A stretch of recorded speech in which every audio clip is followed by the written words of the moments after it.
Politique, sciences et technologies, culture, tous ensemble sur le plateau du 7 Info ce soir. Bonsoir et merci de nous rejoindre.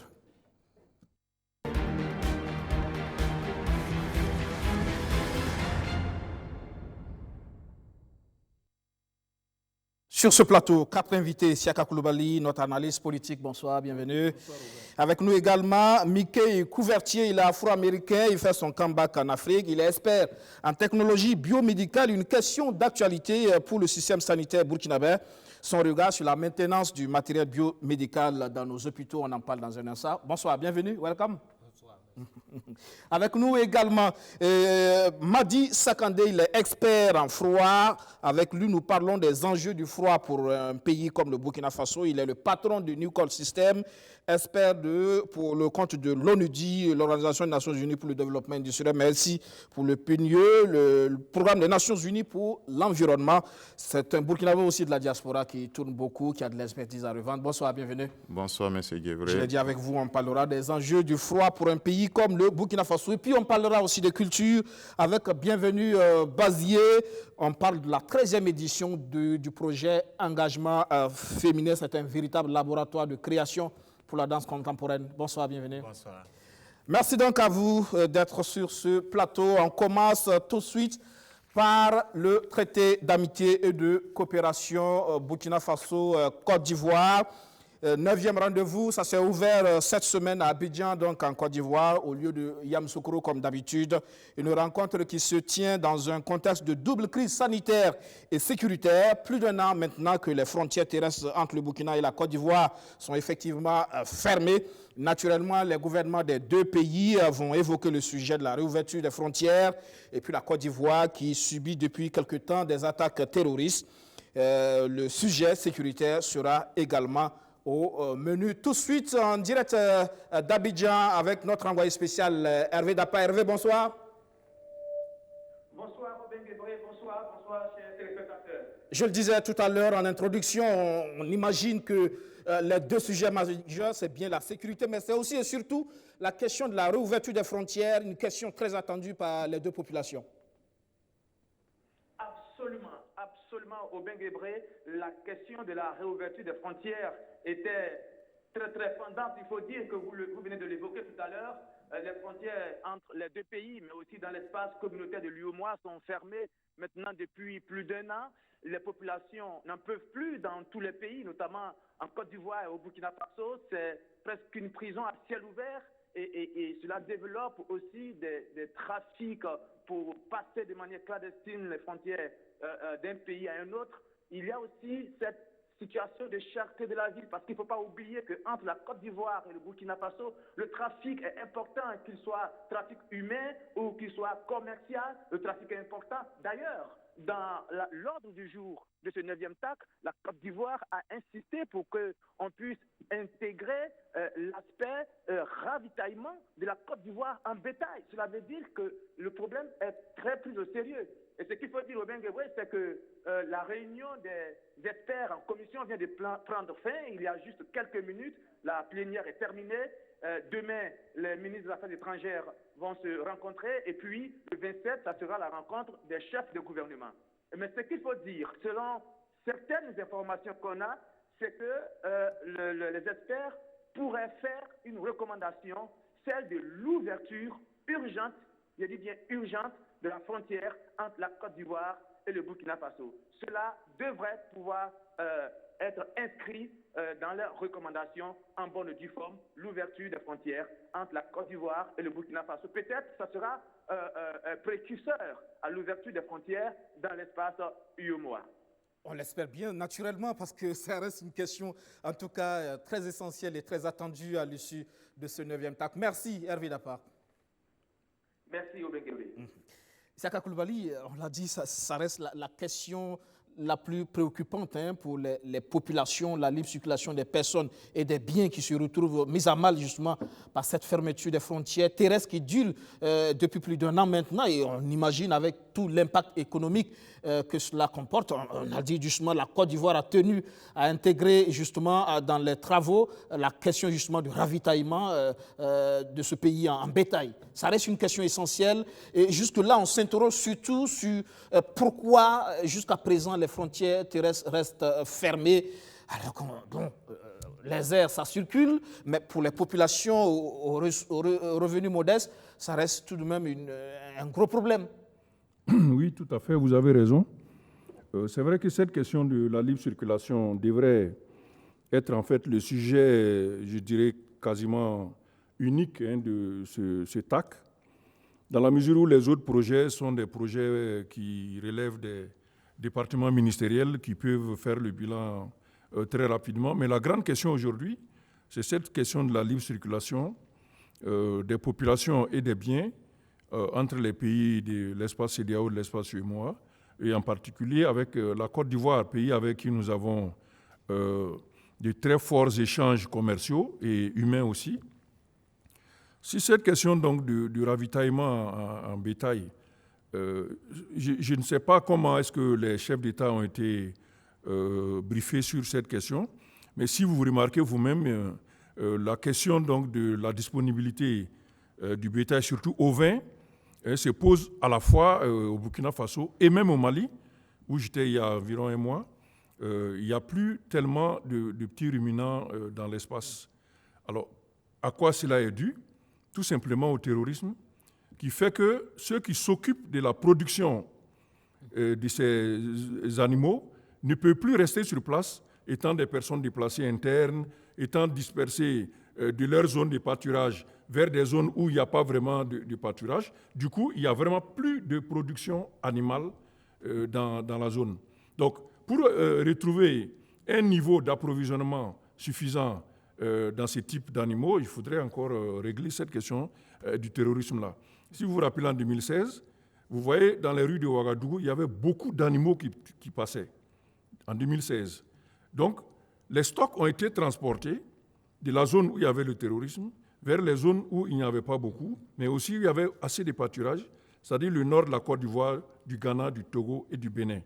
Donc, ces stocks ont déjà été vendus dans les pays côtiers, et aujourd'hui, il n'y a plus d'approvisionnement venant du Sahel. Voilà, donc c'est un peu un problème plus profond que le simple accord en 2 pays disant de faire venir les animaux. D'où l'intérêt justement de traiter rapidement ces 2 questions, voilà, à la fois sanitaires mais aussi de sécurité. Parce que comme on l'a dit, la Côte d'Ivoire de plus en plus est touchée par le phénomène. Oui. On a vu les multiples attaques récentes aux frontières, ce qui a occasionné justement des opérations militaires conjointes entre les 2 pays. Mais ça reste désormais une question essentielle. La Côte d'Ivoire ne peut plus se débiner de cette question sécuritaire. Oui. Et déjà, vous savez, le ministre de la Défense, la Côte d'Ivoire était déjà venu ici.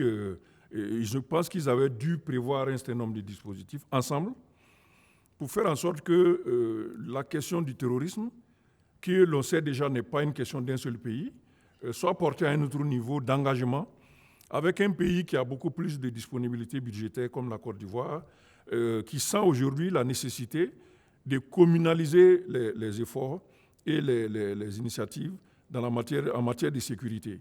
Donc peut-être que le TAC va être l'occasion de signer vraiment des accords précis qui portent sur un certain nombre de coopérations, des mises à disponibilité de matériel, d'informations ou de personnel même, pourquoi pas, afin qu'on puisse bloquer les attaques terroristes à un niveau qui soit suffisamment pertinent pour le développement des 2 pays. Peut-être pas seulement aux frontières, mais que la coopération puisse permettre aux 2 pays d'intervenir, par exemple, dans le Sahel, Burkina ou à l'Est. Oui, on l'a déjà expliqué. C'est depuis au moins 2015-2016 que les armées des pays côtiers devaient au moins se retrouver déjà aux frontières donc, du Burkina et du Mali, du Niger, afin d'aider à ce que le terrorisme ne s'épande pas. Bon, apparemment, cela n'a pas été tout à fait exécuté. Malgré la force conjointe du G5 Sahel et aussi celle de la CEDEAO, on a vu que le terrorisme est quand même passé. Aujourd'hui, il s'est vu au nord de la Côte d'Ivoire. Peut-être qu'il n'est pas trop tard, mais il faut mettre les bouchées doubles maintenant afin donc de tenter de circonvenir ce mal-là. Tout à fait. Allez très vite. Donc, la question justement de la fermeture des frontières, je sais que j'ai avec moi Madi Sakandé. Il est de la diaspora italienne, vous résidez en Italie. Peut-être pour vous, ça ne pose pas de problème parce que vous prenez l'avion, mais pour nos compatriotes de la diaspora burkinabé en Côte d'Ivoire, vous savez que le passage terrestre, c'est beaucoup plus ce passage-là qui les intéresse. Et les frontières formées plus d'un an maintenant, vous savez que c'est assez difficile pour eux quand même. Oui, je pense que c'est un problème pour toutes les populations africaines. Je pense que les fermetures de frontières démontrent encore une fois de plus comment nous avons besoin de vivre ensemble, comment nous avons besoin l'un de l'autre et que, bien sûr, des dispositions doivent être prises de telle sorte que les populations puissent encore une fois de plus vaquer à leur occupation. C'est un peu étrange, c'est un sujet sur lequel je n'ai pas martyr, mais je pense que c'est assez important quand même qu'on puisse penser à cela. En tant que membre de la diaspora, voilà. Tout à fait. La culture, ça impacte justement cette fermeture des frontières à votre niveau? Oui, bien sûr, ça impacte sur la culture. Et je peux prendre l'exemple de la 13e édition d'engagement féminin où des participants n'ont pas pu effectuer le déplacement à Ouagadougou, justement dû à la fermeture des frontières. Donc, il y a des festivals ou des événements culturels qui sont en difficulté parce qu'il faut prévoir une ligne budgétaire imprévue pour justement pour des vols, etc. Donc, c'est pas évident. Donc, je pense que les populations attendent impatiemment, en tout cas, l'ouverture des frontières pour voilà. Pour plus d'engagement féminin, on dira. L'affaire renouvellement des commissaires à la CENI, la Commission électorale nationale indépendante, fait toujours l'actualité. Le représentant de la chefferie est toujours récusé, vous le savez. La prestation de serment a été reportée en Conseil des ministres cette semaine. Le gouvernement a pris acte du changement du représentant de la communauté musulmane. Un nouveau décret au titre du ministère de l'administration territoriale et de la décentralisation est pris par Roch-Marc Christian Kaboré à ce Conseil des ministres extraordinaire. Il est relatif à la nomination des membres de la Commission électorale nationale indépendante. Ainsi donc, le Conseil entérine le remplacement du représentant des associations islamiques au sein de la CENI. Le Conseil a adopté donc un décret portant nomination des membres de la CENI, la Commission électorale nationale indépendante, et cela à la faveur du remplacement du représentant de la Fédération des associations islamiques du Burkina. Ce nouveau décret, donc pris aujourd'hui, abroge le précédent adopté le 12 juillet dernier et qui avait donc le même objet. Après examen des dossiers dans le cadre de la lutte contre le coronavirus, le gouvernement révèle que les cas de contamination liés à la COVID-19 sont maîtrisés au Burkina Faso. La tendance est donc à la baisse, au dit de Ousseini Tamboura. À côté, le pays a commencé à recevoir plusieurs doses de vaccins comme AstraZeneca et la plus récente Johnson & Johnson. Ce sont de bonnes nouvelles, mais il y a encore des variantes. C'est pourquoi le président du Faso appelle l'ensemble de la population burkinabé à accentuer le respect des mesures barrières. Nous avons noté que dans bien de pays, nous observons une recrudescence. Il suffit de regarder dans les pays voisins, dans les pays de la sous-région et même dans le monde, il y a une sorte de recrudescence de la pandémie, donc du nombre de cas et surtout avec l'apparition de variantes. Il s'agit ici de variantes qui sont apparues et qui remet un peu le sujet lié à la Covid au centre de nos préoccupations. Donc au regard de tout cela, le président du Faso a invité le gouvernement à réengager les populations donc, de notre pays dans le respect des gestes barrières. Et on peut bien le rappeler, il s'agit du port du masque, il s'agit aussi de se laver les mains avec du savon, il s'agit aussi naturellement de faire en sorte que les distanciations physiques puissent être respectées. Le dossier du Haut Conseil de la réconciliation et l'unité nationale était sur la table du gouvernement également. Après 5 ans de travail, le rapport du HCROUN est examiné par le Conseil qui tire un bilan satisfaisant de l'ensemble du travail abattu, même s'il note quelques points qui n'ont pu trouver solution jusqu'à ce jour. Chaka Koulibaly, la CENI qui reste encore dans l'actualité. C'est acté pour le représentant de la Fédération des associations islamiques. Newton Ahmed Bari cède la place à Adama Kafando. Mais il n'y a que du côté de la chefferie coutumière, ça persiste. Le cas Sao Naba reste entier et on a dû reporter au niveau du Conseil constitutionnel la prestation de serment. Où va-t-on avec cette crise finalement? Est-ce que c'est si difficile justement de rapidement trouver la solution pour permettre à la CENI de fonctionner? Parce que derrière, il y a des élections municipales qui arrivent. Oui. Malheureusement, on n'est pas sorti encore totalement de la crise. Parce que malgré le changement donc, de représentant de la Fédération musulmane, il y a que nous avons des questions juridiques qui sont résolues, comme le décret du gouvernement portant donc nomination des commissaires. Mais c'est la partie non écrite qui pose toujours problème, puisque c'est là où se trouve l'accord de rotation entre les composantes de la société civile. Est-ce qu'il y a un accord à ce niveau? Je ne sais pas si vous, les médias, vous avez eu vent d'entente entre les composantes. Accord tacite. Voilà, puisque c'est de ça qu'il s'agit en réalité. Il faudrait qu'il y ait eu cet accord entre les composantes avant d'aller dans la salle. Et on verra bien si le jour de la prestation de serment ou donc la réunion éventuellement des commissaires pour désigner le président, si l'opposition vient. Si elle vient, cela signifie qu'il y a un accord avec la chefferie. Si elle ne vient pas, cela signifie que le statu quo demeure et la crise va peut-être continuer encore un peu. Parce que jusque-là, la chefferie, visiblement, semble continuer à apporter son soutien pour Sao Naba. La chefferie maintient son choix, malgré tout ce qui arrive. Et aussi, la question de la rotation, la chefferie tiendra également. Pour la simple raison qu'aujourd'hui, c'est son tour. Selon donc cette règle informelle, on a déjà eu, il faut compter à partir de 2001.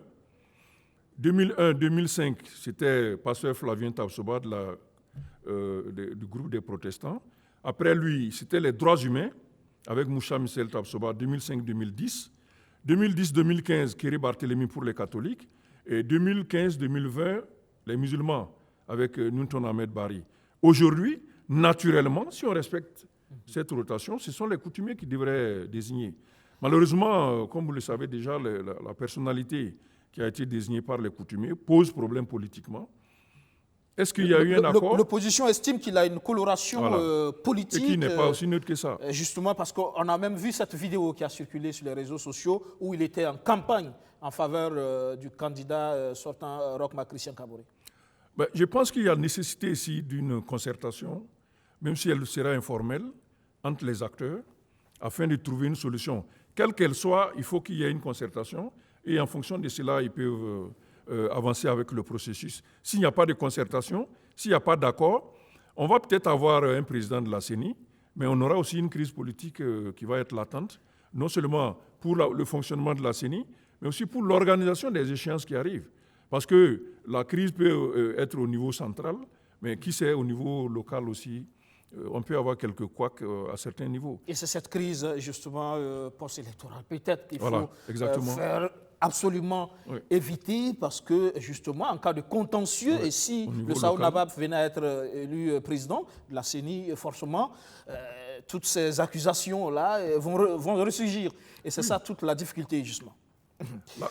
La question de confiance est posée, donc je pense que c'est sur ça qu'il va falloir travailler. Je pense que les acteurs devraient se voir de toute façon. Et très rapidement, justement. On parle justement d'une autre actualité qui a marqué la semaine, c'est bien le séjour du député de la France insoumise au Burkina Faso, Jean-Luc Mélenchon. Il a notamment rendu hommage au père de la révolution burkinabé, Thomas Sankara.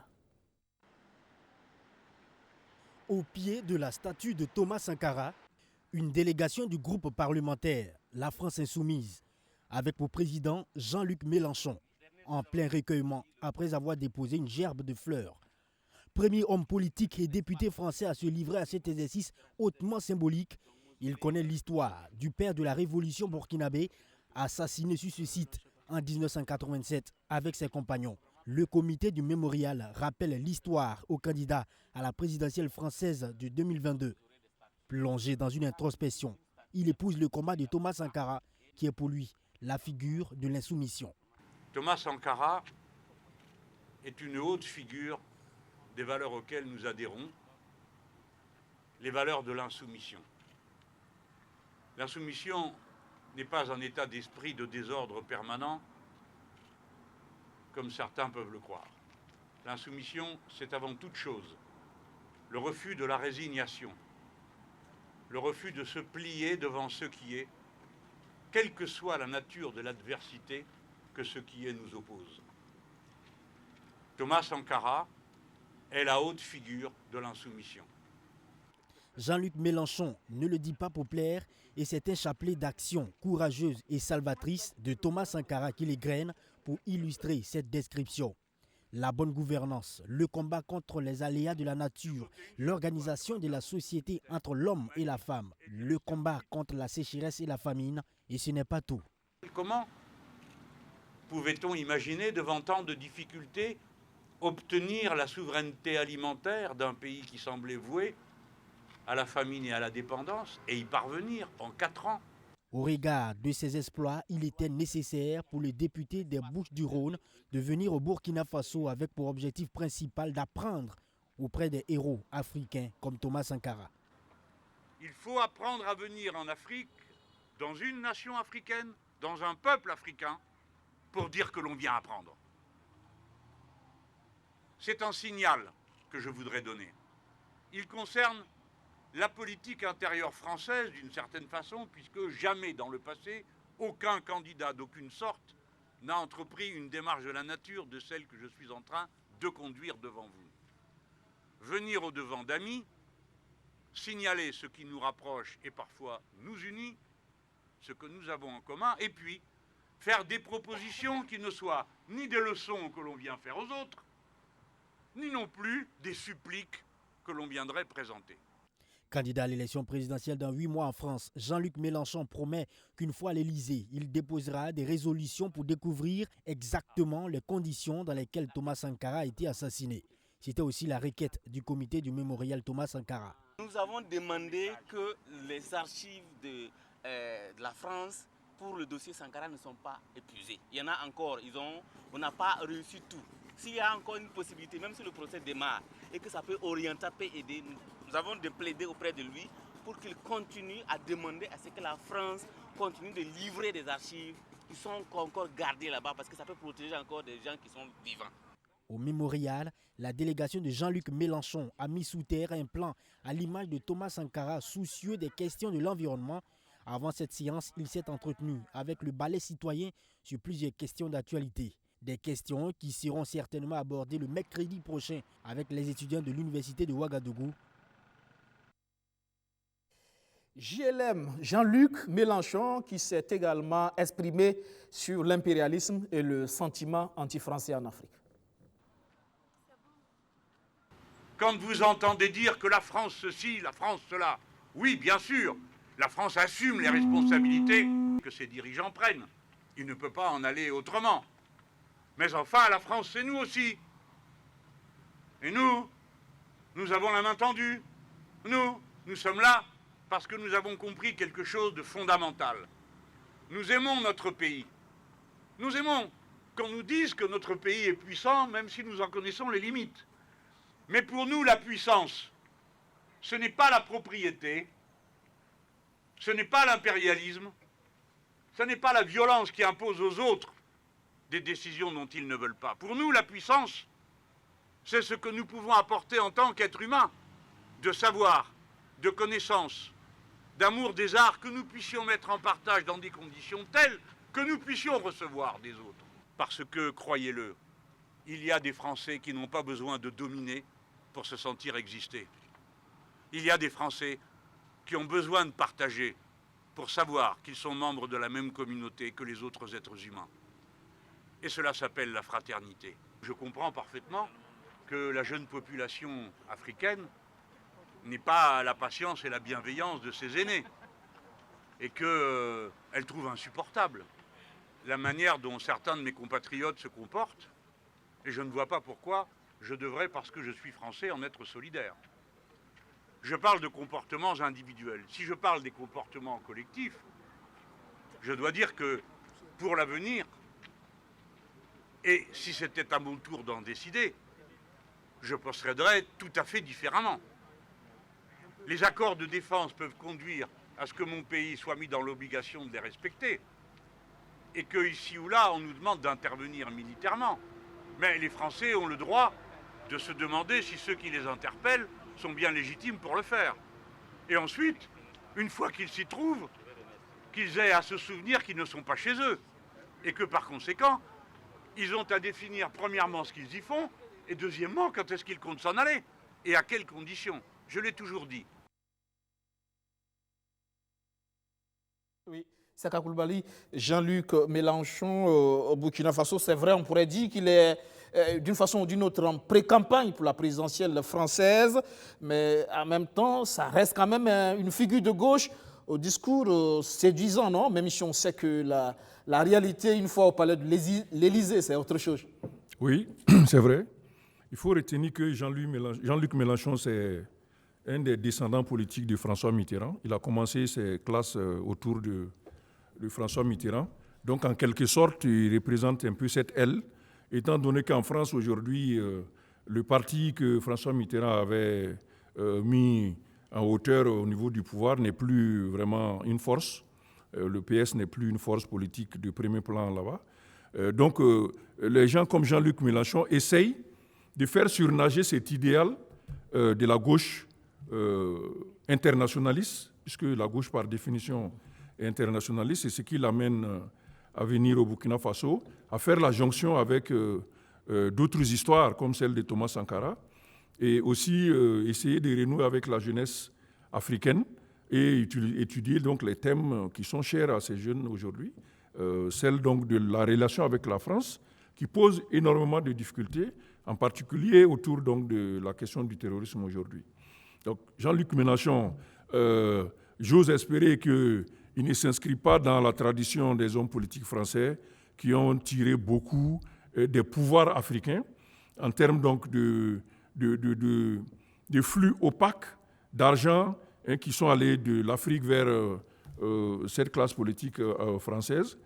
Il a suffisamment démontré de probité pour pouvoir rentrer dans ce jeu-là. Mais enfin, il faut encore observer par la suite pour voir est-ce que ce voyage qu'il a effectué au Burkina Faso lui sera d'une certaine utilité dans la conquête du pouvoir qu'il est en train de réaliser actuellement. On verra bien. Pendant ce temps, le nouveau ministre de la Sécurité, Maxime Koné, lui était à Solhan pour soutenir le détachement militaire et les populations. Le visage de Solhan, un mois et demi après les atrocités qui ont officiellement engendré 132 morts. Les stigmates sont toujours visibles. Le CSPS, la mairie, demeurent hors usage. L'évolution majeure à signaler ici, c'est désormais ce détachement militaire composé de jeunes gendarmes, mis en place il y a environ une semaine. À peine installé, il reçoit en cette veille de la fête de Tabaski la visite du nouveau ministre de la Sécurité. L'Ombosa Maxime Koné effectue sa toute première sortie auprès de ses effectifs engagés dans la lutte contre le terrorisme sur le terrain. Et ça, c'est un message fort que votre présence, en tout cas, indique. Votre présence aussi indique une résilience. C'est ça qui est important. Nous devons avoir une posture résiliente. Ça veut dire quoi? Ça veut dire que désormais, on n'a pas le choix, effectivement, que de tenir compte de cette difficulté et de vivre avec ça. Malgré l'adversité, nous devons avoir des résultats pour ce peuple. Et ça, c'est très important. Donc, une fois encore, je vous réitère le soutien total de tout le gouvernement du Burkina Faso. Et comme l'a dit clairement et de manière ferme le chef de l'État, chef suprême des armées, nous devons aujourd'hui avoir une posture de proximité. Nous devons être sur le terrain pour saisir les difficultés de nos hommes et pour enfin mieux nous organiser pour apporter des résultats. Le même message a été adressé à la délégation de volontaires pour la défense de la patrie, tout comme les soldats qui ne disposent pas encore d'un certain nombre de dispositifs. Du fait certainement de la nouveauté du détachement militaire, Les VDP, tout en saluant la visite, ont égrené un chapelet de doléances à leur ordre du jour. Des appels visiblement entendus par Maxime Kony. Donc ça, recevez en tout cas la reconnaissance de l'État. Vous avez posé des difficultés, nous allons les examiner et nous allons voir ce qu'on peut apporter comme réponse. Je crois que certains c'est pas de la mer à boire. C'est des choses que nous pouvons faire pour encore vous donner cet engagement, ce courage. Voilà, donc en tout cas, vous pouvez compter sur nous. Nous allons regarder. En dépit de tous les goulots d'étranglement, le tandem VDP-FDS marche à merveille selon chaque acteur. Et c'est cette synergie d'action qui donne de l'espoir aux milliers d'habitants qui avaient fui les persécutions terroristes. Bon nombre sont revenus et continuent de revenir. Ce 19 juillet a une allure de fête pour exprimer leur gratitude aux autorités. Avant le mot de reconnaissance du chef du village de Solhan, c'est le maire adjoint qui prend la parole. L'arrivée du Premier ministre, mais en ce temps, les gens l'ont accueilli assez bas. Même s'il y avait eu des personnes ici, mais c'était petit. Mais aujourd'hui, vraiment, le village commence à se rattraper avec la sécurité qui est sur le terrain. Donc vraiment, nous remercions au président du Faso ce qu'il a fait par rapport à notre déplacement de Solhan à Seba. Puisque vraiment la population reconnaît, on les a appuyés en matière des vivres. Il y a d'autres qui ont bénéficié de cash-money. Jusqu'à présent aussi, ça continue jusqu'à Solhan ici. Jusqu'à aujourd'hui, toutes les distributions se font même au niveau de Solhan pour pouvoir ramener les gens. Des efforts sont certes faits, mais l'arbre ne doit pas cacher la forêt, insiste le deuxième adjoint au maire de la commune de Solhan. Ici, il s'agit de tout faire pour maintenir sur la durée la présence des forces armées. Il y a deux choses. L'urgence, ça veut dire que la sécurité là soit en place. Nous voulons qu'on nous rassure vraiment notre gendarmerie est en place. De deux, ce qui est animé au niveau de Solhan aussi, c'est le site d'ordre de Solhan. C'est ça qui est animé pour pouvoir rattraper facilement, pour que les activités recommencent, quoi. Bon, ça aussi on va voir avec les autorités communales et puis provinciales, régionales, comment on va pouvoir faire au niveau du site là aussi. Maintenant, et que toujours les vivres là, ça continue à appuyer. Puisque cette année, il n'y a personne qui a cultivé. Ils ont appris que si tu pars au champ, les gens, on les enlève dans les champs. Donc personne n'a cultivé. Toujours on veut l'appui de l'État sur l'aliment au niveau de la population. Dans la délégation du ministre des techniciens d'un opérateur de téléphonie mobile chargé de rétablir le réseau dans cette partie du pays. Avant de mettre fin à son séjour dans la commune martyre de Solhan, Maxime Kony s'est recueilli sur la tombe des victimes des tueries de début juin. Retour sur ce plateau et cette fois, nous parlons de technologie biomédicale avec Mickey Couvertier. Il est expert en technologie biomédicale, PDG de One Africa Biomedical Services. Il est afro-américain. Bonsoir, bienvenue. Bonsoir, thank you very much. Alors, dans le système américain, comment se présente le processus de la commande et de la maintenance du matériel biomédical?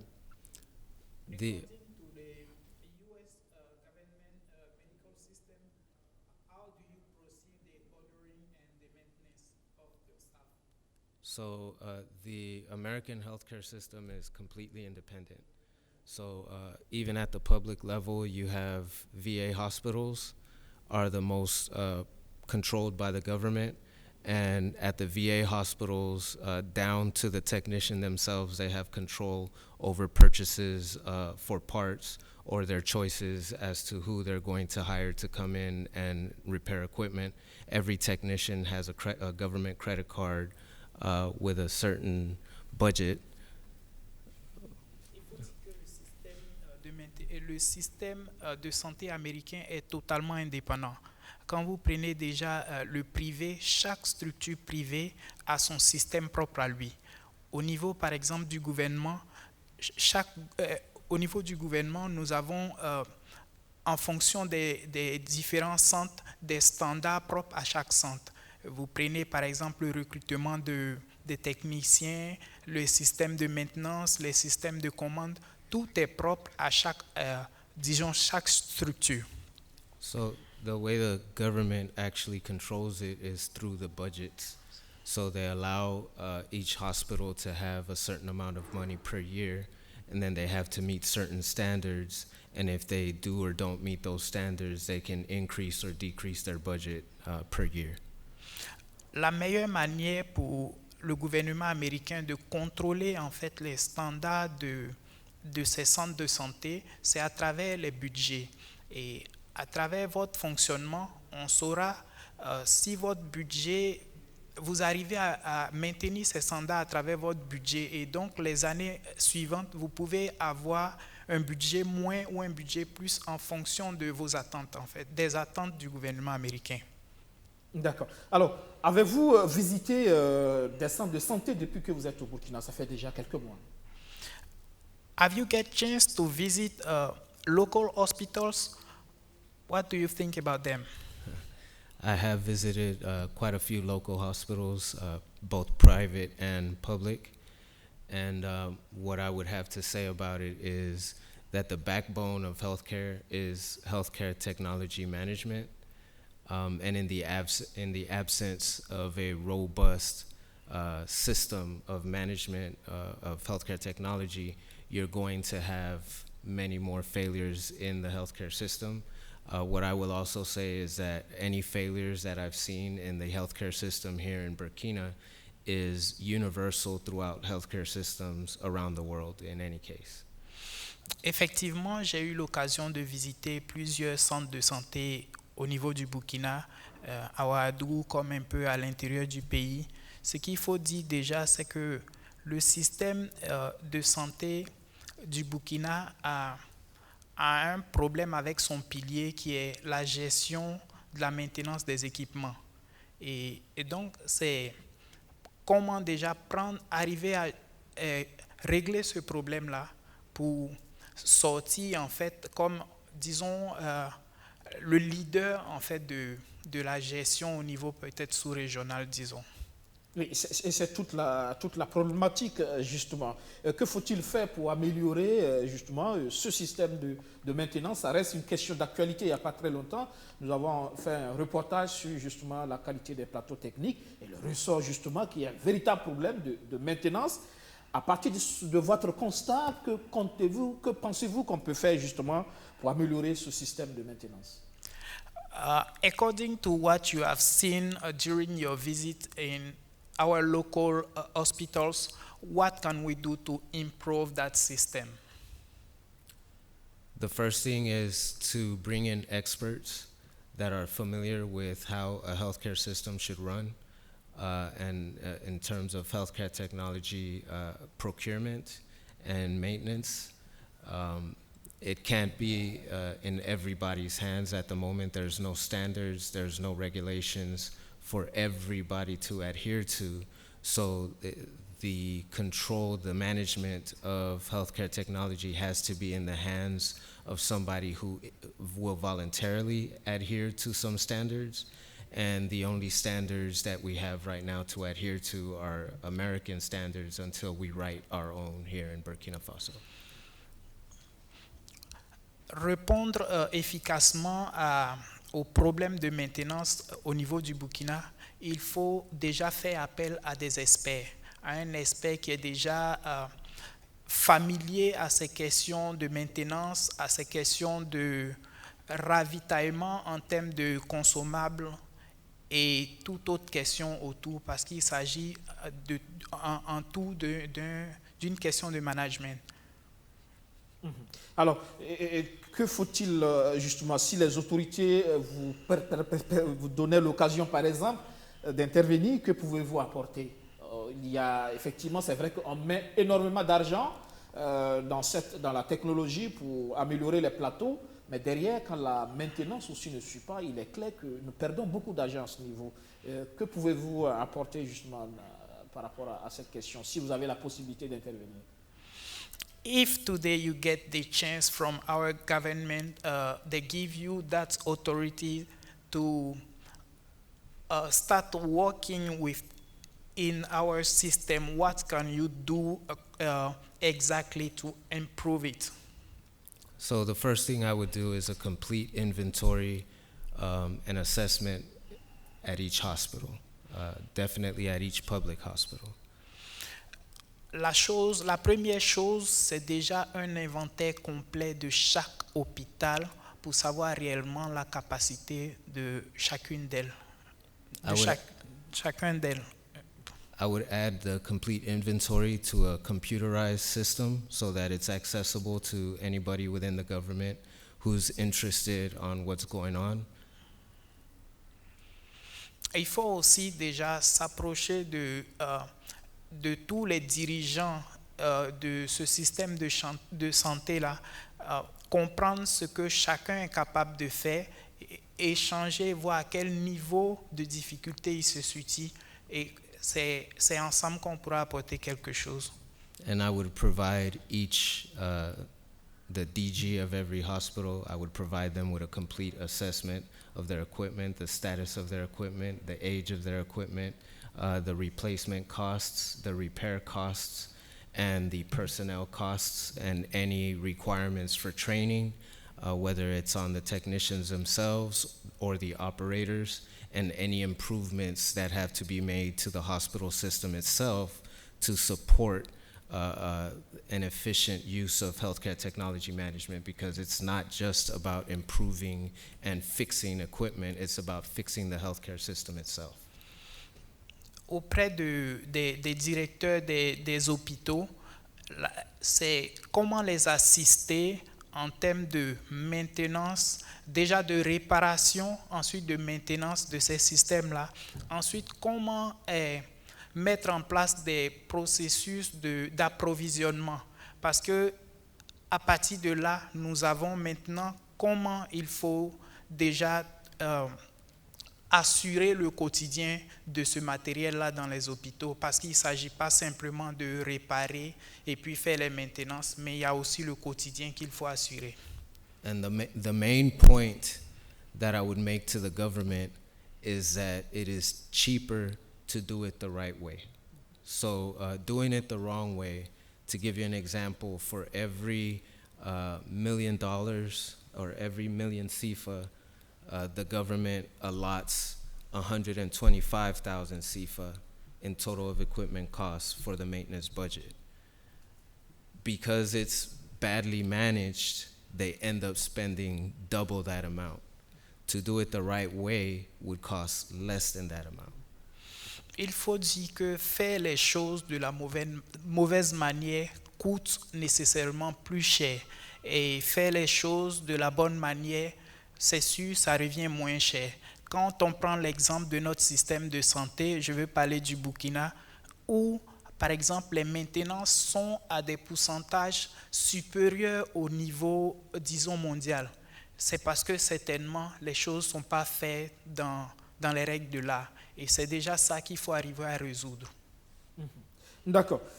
Un message peut-être à l'endroit des autorités sanitaires pour terminer. Do you have a message to our authorities to close off everything? Sorry? Do you have a message for our authorities? The main message I would give them is it is cheaper to do it the right way when you have an expert. And you know, I know in the past there have been experts that would come and they were from the outside and they would be here for some time and they would leave. I'm here to make sure that Burkina can become self-sustainable in terms of healthcare technology management.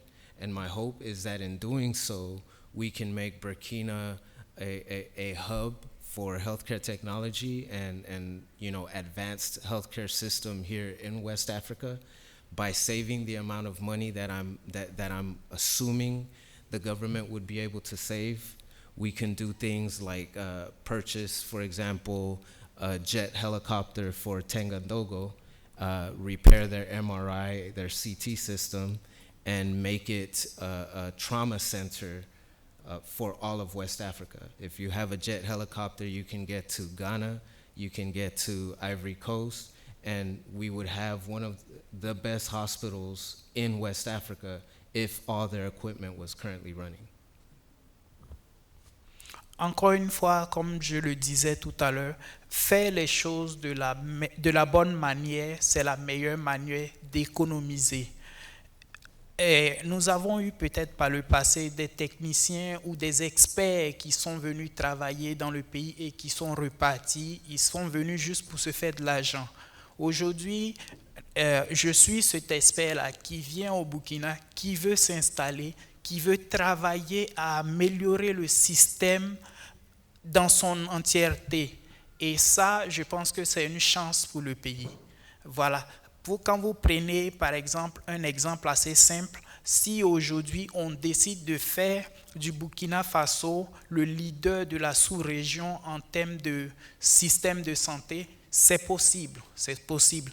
Par exemple, simplement acheter un hélicoptère, le mettre à la disposition des Tenganogo.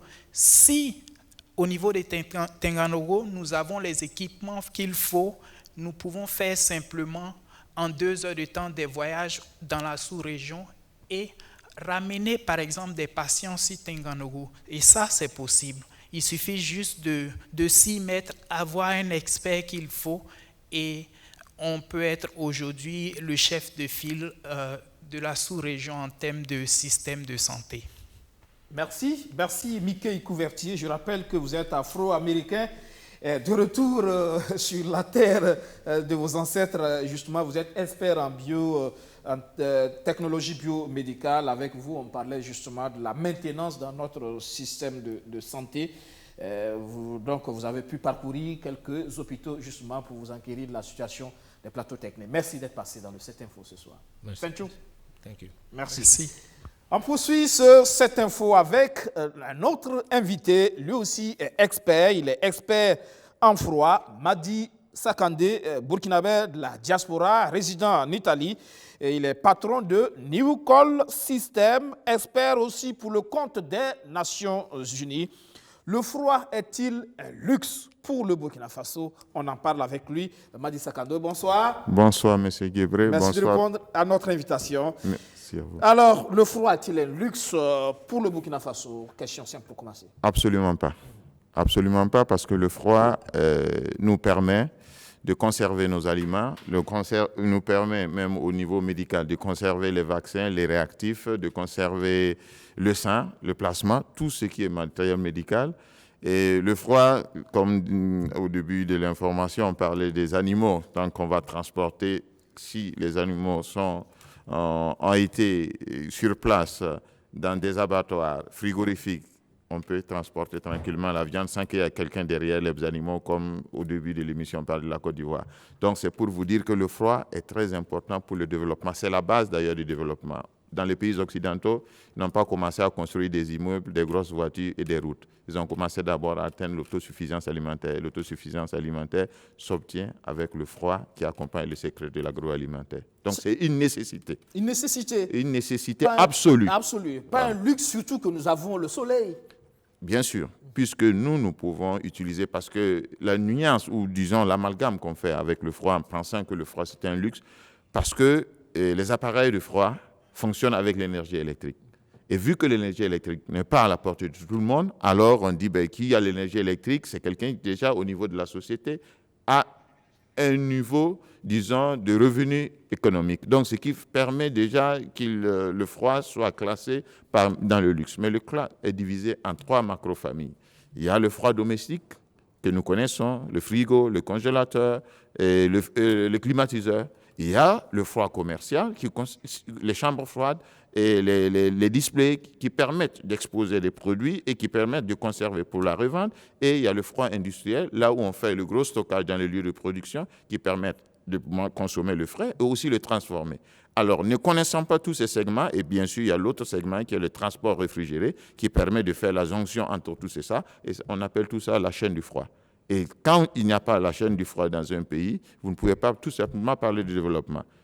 Ici, au Burkina Faso, 86% de la population burkinabé vivent de l'agriculture, de l'élevage et de la pêche là où il y a l'eau. Aucun produit de ces 3 activités, dont 86% de la population ne peut aller de l'avant sans le froid. Il Donc, faut pour qu'il y ait une plus-value, il faut forcément la conservation. Absolument. Et là, on a besoin du froid. Absolument. Et pensez-vous que le pays véritablement est conscient justement de l'importance du froid pour son développement? Le Burkina Faso accorde-t-il une place de choix au froid dans ses politiques publiques? Alors, il faut savoir que c'est un processus qui est long. Ce n'est pas un processus lié à une question, la politique politicienne. Il faut avoir une vision dans le temps. Et il faut avoir une vision dans le temps, ce qui veut dire qu'il va falloir commencer d'abord dans la formation. Combien de centres de formation de froid existent-ils au Burkina Faso? J'ai visité l'unique centre de référence, c'est existe à Zignaré, c'est un seul pour tout le Burkina Faso. Il y a d'autres centres, mais l'unique digne de nom se trouve à Zignaré. Et ce centre n'est pas pour le fils du citoyen lambda. Le centre de référence de Zignaré. Si vous n'avez pas 1 million de francs, votre enfant ne peut pas faire 10 mois de formation pour comprendre, faire le frisisme. Combien de gens au Burkina Faso peuvent envoyer son enfant étudier le métier du froid ou de faire la réparation des appareils frigorifiques avec 1 million? Ceux qui ont 1 million n'enverront jamais leur enfant apprendre le métier du froid. Ça, donc, il faut d'abord un niveau structurel au niveau de la formation. On a beaucoup de jeunes. Pourquoi ne pas avoir des centres de formation pour la jeunesse et surtout dans le domaine du froid? Surtout dans un contexte où on parle de réforme du système éducatif pour effectivement privilégier les formations professionnelles. Bien sûr, c'est très important. Tout le monde ne peut pas travailler dans un bureau. Et on n'a pas besoin. Le système colonial a déjà produit, je pense, beaucoup de gens, de bureaucrates. Ils sont 1000 pour un poste de 10 postes pour ne rien faire. Donc, il faut que ces jeunes-là puissent pouvoir faire un travail. Et le secteur du froid, c'est un secteur d'aujourd'hui et d'avenir. Parce que nous ne pouvons pas penser au développement sans le développement de ces secteurs, de ces 3 secteurs dont je vous ai dit, qui occupent 86% de la population burkinabé. Donc, avec le froid, nous pouvons atteindre l'autosuffisance alimentaire. Et le développement, d'ailleurs, je parlais du cas de la Côte d'Ivoire qui demande qu'on trouve un couloir pour les bétails. Mais pourquoi les bétails ne vont plus? Parce que les bétails sont suivis par les personnes. Les frontières sont fermées pour les personnes, pas pour la marchandise. Donc, si les animaux, il y avait des apparatoires frigorifiques où on faisait la transformation, on crée de l'emploi. Le froid vous permet de créer de l'emploi. Et bien sûr, vous pouvez créer le développement. Parce que le développement, c'est quand la population elle-même arrive à vivre de son travail. Et à ce moment, il n'est plus appelé à mendier ou en tout cas à faire des compromissions existentielles. Parce que tout ce qu'on a ici, il faut savoir que c'est très important. Le froid, mais au Burkina Faso, je ne dis pas seulement au Burkina Faso, pour toute l'Afrique. Il ne pourra jamais y avoir un développement socio-culturel de notre continent tant qu'on ne prend pas la question du froid au sérieux. Revoir même au niveau des taxations. Parce que le froid étant classé comme un luxe, j'ai fait une étude pour le pneu il y a 5 ans de cela, alors tenez-vous bien que les appareils de froid sont taxés dans les pays francophones d'Afrique entre 40 et 65%. C'est énorme. Eh bien, c'est énorme. Énormissime. Ça n'a pas de sens. On a des lois du sous-développement. Si on les respecte, soyez sûr que dans 200 ans, on sera toujours sous-développé. Je pense que certaines choses, il faut aller les prendre, les regarder et revoir. Parce que dans ce temps, on faisait parce qu'on nous avait dit de faire. Maintenant, nous voulons faire. Donc, regardons et voyons ce qui a changé. Parce que c'est aberrant. C'est aberrant qu'on ne forme pas des jeunes. C'est aberrant qu'on n'ait pas de centre de formation pour le secteur du froid. Que l'unique centre de formation qu'on a au Burkina Faso soit le plus coûteux et il forme peu de personnes. Alors qu'on peut créer beaucoup d'emplois dans ce secteur. Bien sûr, parce que le secteur, vous voyez, il y a les changements climatiques dont on parle. Bien sûr, je travaille au sein des Nations Unies pour ces activités-là. Mais nous avons besoin de nous développer, pas seulement en construisant des immeubles, mais vous voyez, la climatisation augmente. Les climatiseurs installés un peu partout à Ouaga, je peux dire que 80% des climatiseurs installés sont mal installés. Parce qu'ils ne suivent pas les règles de l'art. Mais pourquoi ? Parce que la majeure partie des techniciens qui font ce métier-là n'ont pas eu sur le tas, ils ne savent même, c'est la thermodynamique. Et du coup, c'est beaucoup plus de consommation d'énergie alors qu'on aurait pu faire des économies. 40% moyennement, quand vous avez votre climatiseur exposé au soleil, vous consommez 40% d'énergie en plus. Et ce n'est pas parce que ça vous fait plus de froid. Vous avez juste un peu à consommer le bien public, qui est le courant, et payer votre argent pour quelque chose que vous avez gaspillé, qui pouvait servir à faire quelque chose d'autre. Tout simplement parce que les techniciens ne sont pas formés. L'utilisateur ne sait même pas comment l'utiliser parce que justement, il dit « ouais, mon appareil de froid, ça coûte, le climatiseur, ça coûte cher ». D'ailleurs, raison de plus qu'il faut revoir tout ça parce que le climatiseur ne doit pas exploser au soleil comme en Occident, on prend du soleil pendant l'été. Le climatiseur ne doit pas être exposé au soleil. Même les architectes doivent apprendre qu'on ne construit pas la maison et après on appelle un frigoriste qui vient casser le mur pour mettre un climatiseur. Il faut savoir qu'il y a des positions géographiques qu'un climatiseur, l'appareil externe, le moteur, ne doit pas être exposé au soleil. Il faut savoir ce que c'est que la thermodynamique. Et tout ça, ce sont des éléments que ça s'apprend. Donc, quand on ne prend pas conscience de cela, alors on se dit qu'on a un problème. Mais en fait, je prends souvent ce paradigme pour vous dire, tout le monde connaît, on est en période de Jeux olympiques. Usain Bolt, tout le monde l'a connu comme meilleur coureur. Mais s'il s'est tenu la jambe, il ne va pas marcher, figurez-vous, courir pour devenir champion au monde. Si nous n'avons pas des normes, ou encore, nous avons des normes qui ne nous permettent pas de nous développer, on ne va jamais se développer tout simplement.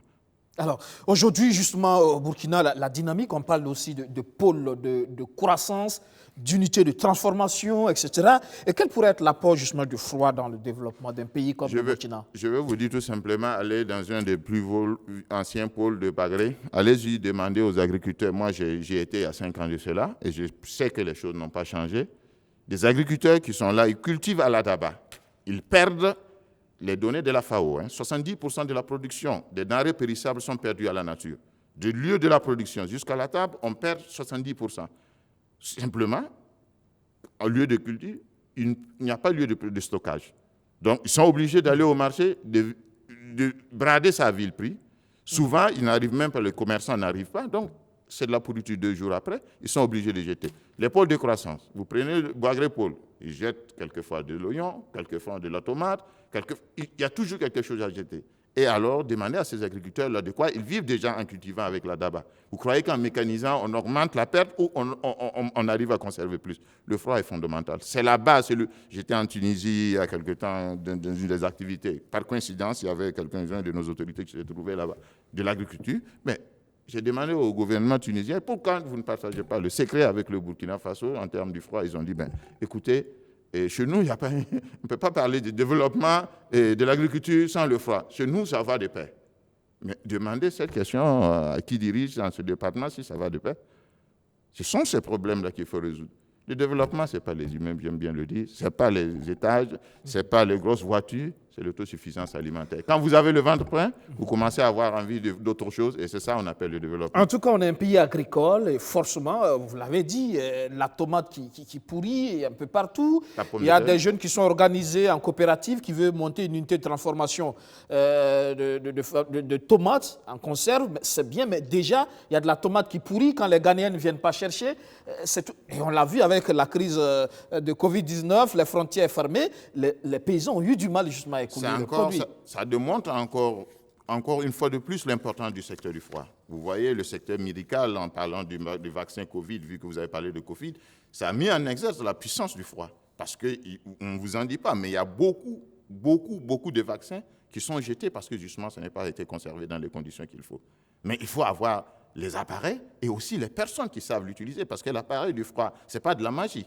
Il faut savoir comment ça fonctionne et il faut savoir aussi l'utiliser. Je défie beaucoup des utilisateurs des appareils de froid qui ont les télécommandes. Je défie tous ceux qui ont les appareils de prendre et de regarder combien ils l'utilisent, à part allumer, diminuer la température. Et pourtant, dans les télécommandes, tu trouves comment déjà l'utiliser pour gagner de l'argent, pour ne pas consommer beaucoup de l'énergie électrique. Donc ça veut dire que pour pouvoir conserver vraiment et transformer, il va falloir mettre le secteur du froid parce que ça permet de créer de l'emploi à la jeunesse. Et des pays comme le Burkina Faso, qui a une jeunesse et une population très jeune, avec moyenne d'âge inférieure à 20 ans, nous avons, je dirais, c'est presque impératif que nous commencions à avoir dans ce sens. Je fais humblement ma petite part chaque fois que je viens au Burkina Faso. Vous faites des formations justement au profit des jeunes? Voilà, je viens, ça fait déjà 3 ans que je viens. La dernière fois que je fais ces formations, à cause du Covid, justement, j'ai arrêté. Mais le samedi 17, j'ai organisé, il y avait plus d'une vingtaine de jeunes qui sont venus suivre les formations que je dispense gratuitement, c'est ma petite contribution. À la carte, hein?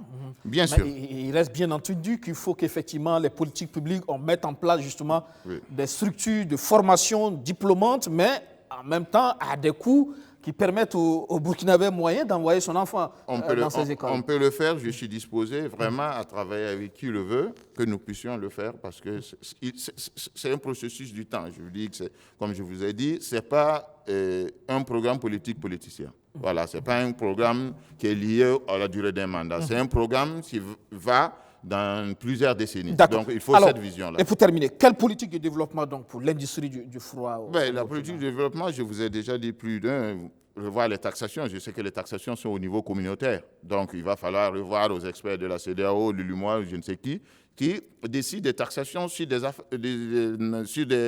du matériel ou en tout cas de l'expertise, que je pense que les éléments sur lesquels ils ont pris pour prendre ces décisions par le passé peuvent être revus. Peut-être il n'y a pas eu une clarté de vision dans la chose.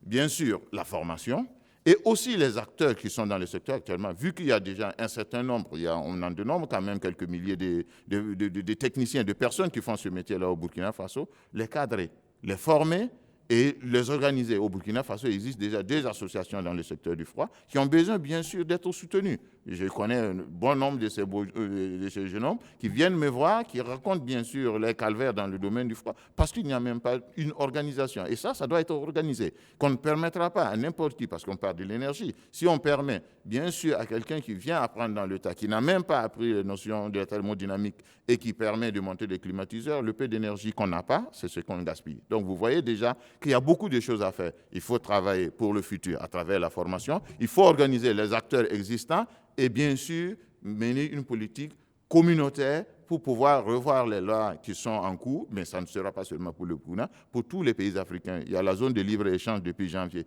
Mais qu'est-ce qu'on va commercialiser entre nous si on laisse si on a déjà de la pourriture chez nous? Vous allez porter votre pourriture en dos d'âne ou à truc chez l'autre? Non. Il va falloir qu'il y ait des moyens pour conserver, les transformer et les envoyer de l'autre côté. Je reprends ce qui a été dit dès le début de l'émission. La Côte d'Ivoire demande qu'on ouvre un corridor pour les bétails. Ils n'ont pas besoin de bétail, ils ont besoin de la viande. Il suffit que nous ayons des abattoirs. Ici, on crée de l'emploi, on de la peau. Il faut donner de l'emploi à la jeunesse. Il faut donner de l'argent. Sinon, s'ils n'ont pas quelque chose à faire, à un certain moment, l'agilité crée des problèmes après. Ça va exploser. Merci. Et dans le secteur du froid, il y a beaucoup d'emplois à créer. Vous en parlez avec beaucoup de passion. Oui. On aura d'autres occasions justement de parler de ce secteur-là. Secteur d'avenir pour un pays comme le Burkina, vous l'avez dit. Je rappelle que vous êtes expert en froid. Vous êtes le patron de New Cold Systems. C'est une entreprise de froid que vous avez mis en place au niveau de l'Italie, mais qui a une succursale au niveau du Burkina. Justement, vous êtes expert. Vous travaillez beaucoup avec le système des Nations Unies. On aura d'autres occasions d'en parler. Merci Madissa Kandé d'être passé. Merci à vous, merci Guébré, merci aux téléspectateurs qui nous suivent. Merci. On continue cette info avec notre dernier invité. Bienvenue, Bazier, bonsoir, bienvenue. Bonsoir. Oui, avec vous, nous parlons encore de ce projet culturel. Vous aussi, vous êtes très engagé sur ce secteur-là. Engagement féminin, c'est l'acte 13 et ça réunit quand même quelques 18 danseuses. C'est un programme de formation et c'est aussi un laboratoire de création en danse contemporaine, c'est bien ça? Oui, c'est bien ça. Engagement féminin, c'est la 13e édition.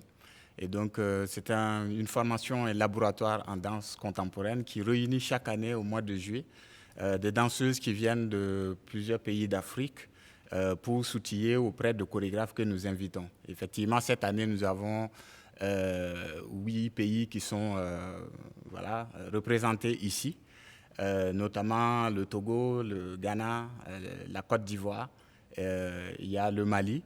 Et nous avons des formatrices qui viennent de France, de Belgique, pour en tout cas former les danseuses et les stagiaires qui sont là.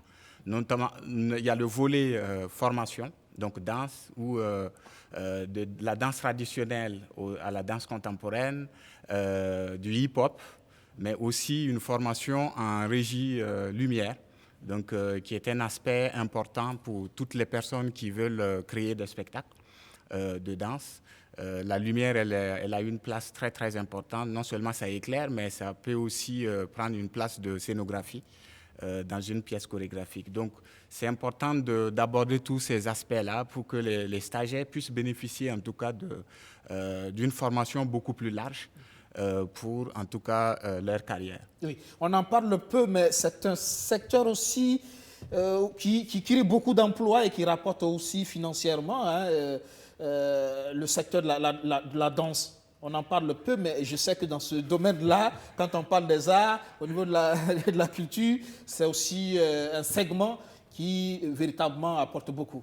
Oui, il faut dire que pour le Burkina, la danse contemporaine, en tout cas, s'exporte bien.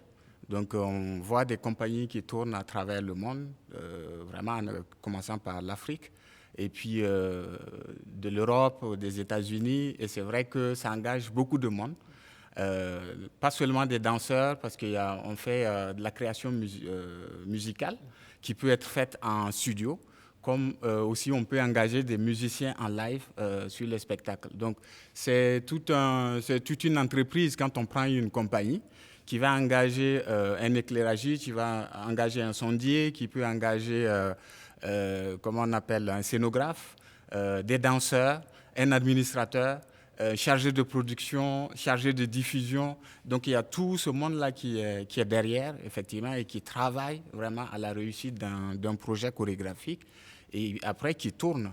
Donc, et toutes ces personnes-là voilà, ramènent, je vais dire, s'ils partent du Burkina Faso, ramènent beaucoup d'euros, de dollars. D'euros et de dollars au pays. Mais c'est vrai que c'est très méconnu. Donc voilà, on en parle très très peu, qu'on ne se rend pas compte de ce que ça apporte au niveau économique. C'est un métier, qu'il faut apprendre, il faut se former. Derrière aussi qui nous permet justement de mieux vivre. Hein. C'est un métier pour lequel il faut se former. Parce que quand on fait carrière dans la danse contemporaine, il faut vraiment s'outiller, puisque c'est toute une vie. Et comment on organise aussi cette vie-là, et sachant aussi que le corps du danseur, c'est l'outil, son premier outil.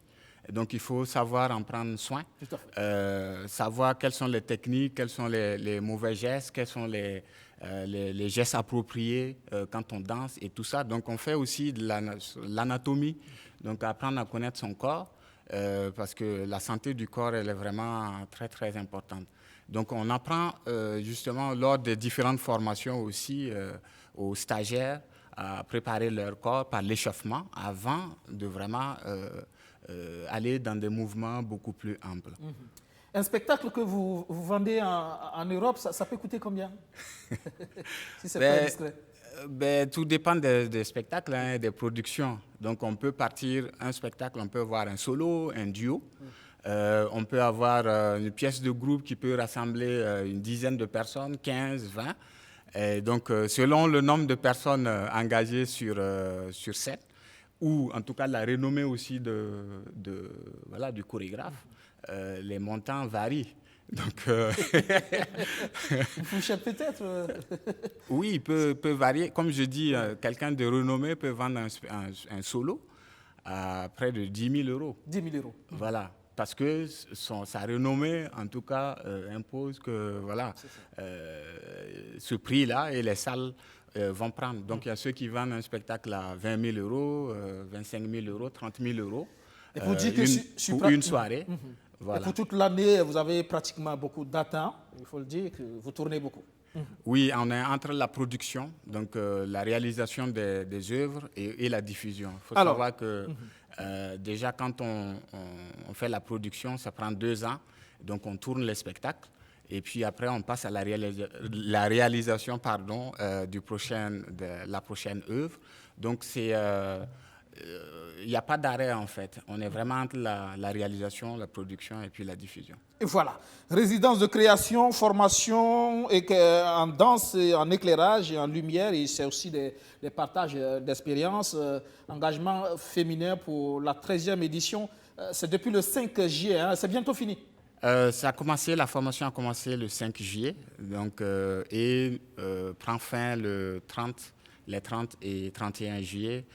Avec 2 restitutions, donc une du côté du Théâtre Soleil, qui est un lieu que nous avons, qui nous accueille cette année, et puis le 31 du côté de la Termitière, donc le Temple de la Danse, qui en tout cas, ces 2 jours permettront aux Wagalais, en tout cas, de découvrir, de voir le résultat du travail qui a été effectué pendant ce mois de juillet. Ces 18 danseuses sélectionnées sur quelle base? Ou c'est des appels à candidature? Chaque année, on lance un appel à candidature. Donc, chaque danseuse envoie un dossier constitué d'une fiche à remplir, donc son CV, plus une lettre de motivation, une lettre de recommandation d'une personne physique ou morale donc reconnus du domaine, et plus un lien vidéo qui nous permet de nous rendre compte effectivement de son niveau en danse. Que ce soit tu viennes des danses traditionnelles ou de la danse contemporaine ou des danses urbaines, là n'est pas la question, mais c'est vraiment de sentir que la personne a une démarche, a vraiment l'envie en tout cas de se former, d'aller de l'avant. Et tout cela est organisé par la compagnie Auguste Bienvenu. Vous êtes cofondateur de cette compagnie qui fait beaucoup dans ce domaine de la danse, justement. Et donc, le rendez-vous, c'est pour les 30 et 31 juillet, justement, pour les restitutions. Ça sera des spectacles, en tout cas, à découvrir au niveau de ces deux espaces, la Termitière et puis l'autre espace, c'est où déjà? C'est le Théâtre Soleil. Le Théâtre Soleil. À Sissin. À Sissin. Oui.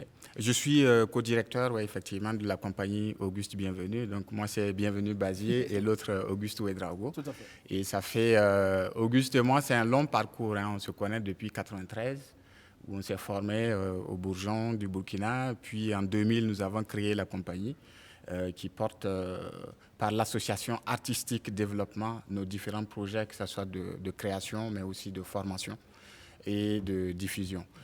En plus de cette association que nous avons créée ici, il faut dire que nous avons en 2009 créé une autre association en France qui s'appelle Watitsa.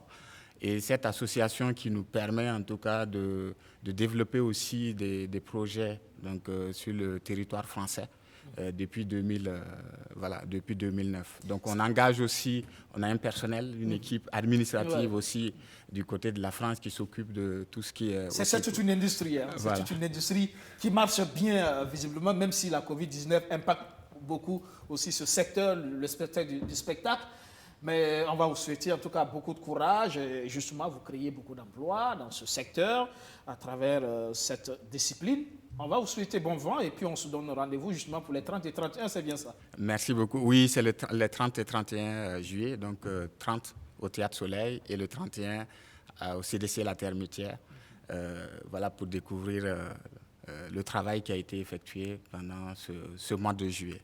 Merci beaucoup. Et dire que tous ces anciens, ces stagiaires qui viennent, les éditions précédentes, on imagine que ce sont des filles aujourd'hui qui font la pluie et le beau temps dans leur pays, hein, qui réalisent aussi beaucoup de merveilles. Hein. Oui, il faut noter, en tout cas, c'est une fierté, en tout cas pour nous, ça fait 13 ans, c'est pas facile, mais on se rend compte que voilà, ça porte ses fruits. Il y a des danseuses aujourd'hui qui sont directrices de compagnie, directrices de festivals, aussi de formations qu'elles ont initiées, qu'elles portent dans leur pays, que ce soit au Togo, au Mali, en Côte d'Ivoire ou au Ghana.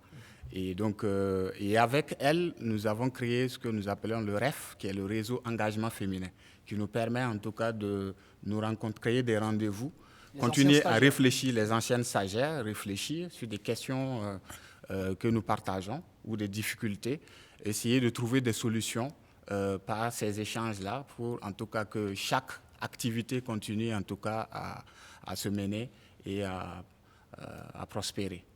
La danse contemporaine, donc, une discipline où, en tout cas, les Burkinabés se font respecter sur le marché international du spectacle. Merci encore d'être venu dans le 7 Info ce soir. Merci. On sera donc les 30 et 31 du côté de la Termitière et du Théâtre Soleil pour suivre justement ces spectacles. Merci. Encore une fois, merci, messieurs, d'être passés dans le 7 Info. Siaka Coulibaly, c'est la fin, hein? Merci. Merci. Voilà. Merci vraiment. Merci. Merci pour l'opportunité d'échanger avec vos téléspectateurs. On aura encore d'autres occasions pour parler de froid. C'est un secteur assez important, on l'a dit tout à l'heure, qui va en tout cas créer beaucoup d'emplois si les politiques publiques s'y intéressent davantage. Merci de nous avoir suivis. C'est la fin de ce 7 Info. On se donne rendez-vous dimanche prochain pour un autre plateau avec encore des invités. Merci et excellente soirée sur notre chaîne. Bonsoir.